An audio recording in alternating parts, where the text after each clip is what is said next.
Z10ME helicopter के बारे में कुछ अहम खबरें निकलकर सामने आई हैं, जिन्हें इंटरनेशनल न्यूज आउटलेट्स ने ब्रेक किया है कि पाकिस्तान को इसी साल Z10ME हेलीकॉप्टर का फर्स्ट बैच पाकिस्तान को रिसीव होने जा रहा है और ट्रांसफर ऑफ टेक्नोलॉजी के तहत मुस्तकबिल में पाकिस्तान में भी इसकी असेंबली लाइन ओपन हो जाएगी, जो कि मुल्की दिफा और सेल्फ रिलायंस के लिए एक इंतहाई अहम कदम साबित हो सकता है। इस खबर को भारतीय मीडिया भी रिपोर्ट कर रहा है और इसे अपने अमेरिकन अपाचे और हाल परचेंद हेलीकॉप्टर्स के लिए बड़ा खतरा करार दे रहा है।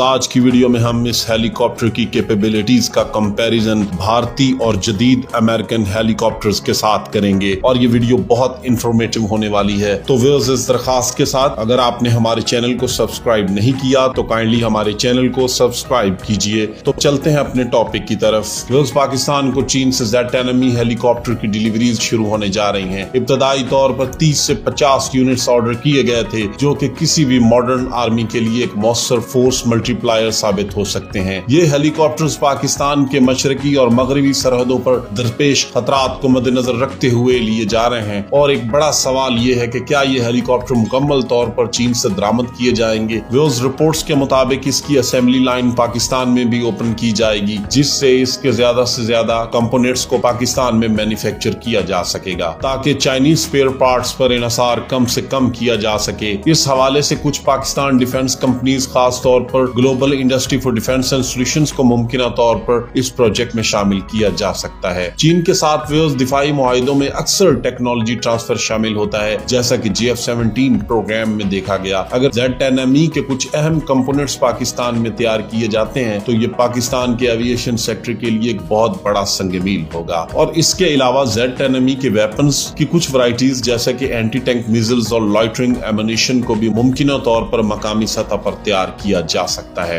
यहाँ सवाल ये भी पैदा होता है कि पाकिस्तान ने अमेरिका या तुर्की के हेलीकॉप्टर्स क्यों नहीं लिए। दर हकीकत इसकी सबसे बड़ी वजह अमेरिका है और इसके ड्यूअल स्टैंडर्ड्स हैं। पाकिस्तान आर्म फोर्सेस के Z10ME हेलीकॉप्टर को सिलेक्ट करने की वजूहात और पस मंजर की बात करें तो पाकिस्तान एयरफोर्स 1984 से एल कंपनी के बनाए गए कोबरा हेलीकॉप्टर्स इस्तेमाल कर रही है, जिन्होंने पाकिस्तान के अंदर व बाहर UN मिशंस में भी हिस्सा लिया और उनकी तादाद पाकिस्तान एयरफोर्स में 35 है। कोबरा हेलीकॉप्टर अपने दौर का तो एक बेहतरीन हेलीकॉप्टर था, मगर अब ये बहुत पुराने हो चुके हैं और इनकी टेक्नोलॉजी भी अब बहुत पुरानी है। इसलिए पाकिस्तान ने बहुत से हेलीकॉप्टर्स को इवेल्युएट किया और तुर्की के T-129 को भी इवेल्युएट किया और रूस के Mi-35 के तो 4 हेलीकॉप्टर्स भी लिए। चाइना ने हमें 3 Z10 हेलीकॉप्टर्स दिए। पाकिस्तान ने 2012 में अमेरिका के साथ AH-1Z हेलीकॉप्टर को खरीदने का भी मुआहिदा किया और F-16 की तरह पाकिस्तान ने रकम भी अदा कर दी, मगर अमेरिका ने फिर भी पाकिस्तान को हेलीकॉप्टर फराहम नहीं किए। फिर पाकिस्तान ने Z10ME हेलीकॉप्टर को सिलेक्ट किया। Z10ME के भी 2 वेरिएंट्स हैं, एक लाइटर अटैक और एक हैवी वेरिएंट है। पाकिस्तान ने 2010 में भी इस हेलीकॉप्टर को इवेल्युएट किया था, मगर अंडर पावर होने की वजह से रिजेक्ट कर दिया था। इन्हीं दिनों में T-129 में पाकिस्तान इंटरेस्टेड था और न्यूज भी आ रही थी कि पाकिस्तान $1.5 बिलियन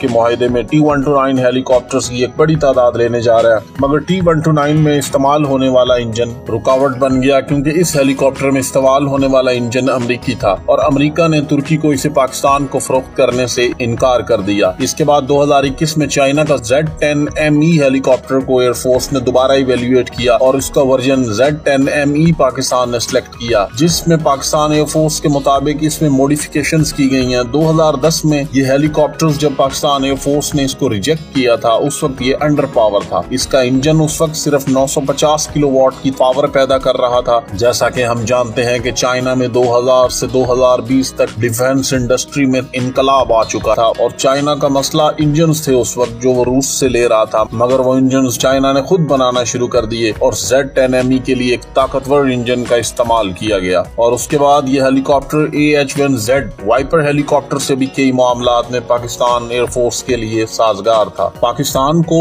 जो नया Z10ME में बहुत सी अपग्रेड्स की गई, जिसमें active passive counter measure system इसमें इंस्टॉल किए गए, मिसाइल अप्रोच वार्निंग सिस्टम और रेडार वार्निंग रिसीवर का इजाफा किया गया और इसमें एक नया इंजन इंस्टॉल किया गया और उसके एग्जॉस्ट में तब्दीली की गई और उसके एग्जॉस्ट नोजेस को अपवर्ड्स कर दिया गया ताकि इंफ्रारेड सिग्नेचर कम से कम हो। और उसके बाद उसके इनटेक इन्फिल्ट्रेशन सिस्टम को मजबूत विकसित किया गया और इसके अंदर WZ-9G इंजन इस्तेमाल किया गया जो कि 1300 किलोवाट पावर जनरेट कर सकता है। इसके अलावा इसमें इंफ्रारेड जैमर्स लगाए गए और ओवरऑल चाइना ने इसको एक कंप्लीट हेलीकॉप्टर बना दिया। व्यूअर्स, इसमें इस्तेमाल होने वाली एवियोनिक्स और वेपन्स ने भी पाकिस्तान एयरफोर्स को मुतासिर किया। अब कंपेयर करते हैं इनकी इंजन पावर्स को दूसरे रीजन में मौजूद अमेरिकन और इंडियन हेलीकॉप्टर्स के साथ। जिसको AH-1Z से अगर कंपेयर करें जो कि पाकिस्तान खरीदने में दिलचस्पी थी और जिसकी रकम भी अमेरिका को अदा कर दी गई, उसका इंजन की पावर 1300 किलोवाट है और अपाचे हेलीकॉप्टर 1400 किलो और Z-10ME 1300 किलोवाट। चाइना ने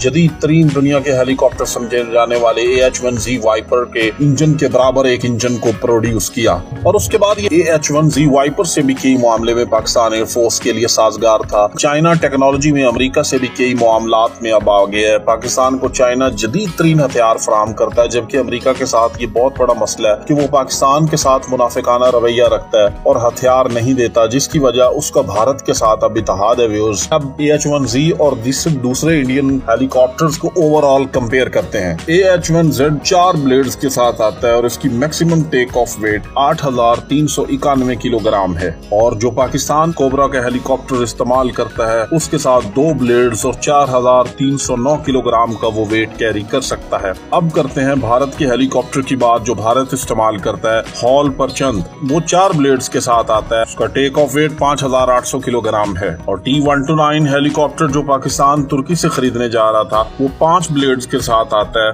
उसका टेक ऑफ वेट 5800 किलोग्राम है। जबकि Z-10ME की अगर बात करें तो ये 4 ब्लेड्स के साथ आता है और ये 7000 किलोग्राम का वेट कैरी कर सकता है। लेकिन व्यूअर्स, चाइना ने इसमें ओवरऑल इम्प्रूवमेंट्स किए हैं और चाइना पाकिस्तान का एक ट्रस्टवर्दी अलाय है। पाकिस्तान को चाइना से कभी भी स्पेयर पार्ट्स और मेंटेनेंस और अमेरिका की तरह सैंक्शंस का सामना नहीं करना पड़ेगा। पाकिस्तान एयरफोर्स दुनिया का जदीद तरीन हेलीकॉप्टर इस्तेमाल करने जा रही है जिसमें state of the art technology और इंतहाई लीथल हथियार इंस्टॉल्ड होंगे और इतलात हैं कि अगले चंद माह में पाकिस्तान में Z-10ME को बाकायदा इंडक्ट कर दिया जाएगा। Please like and subscribe. Till next time, good bye, अल्लाह हाफिज।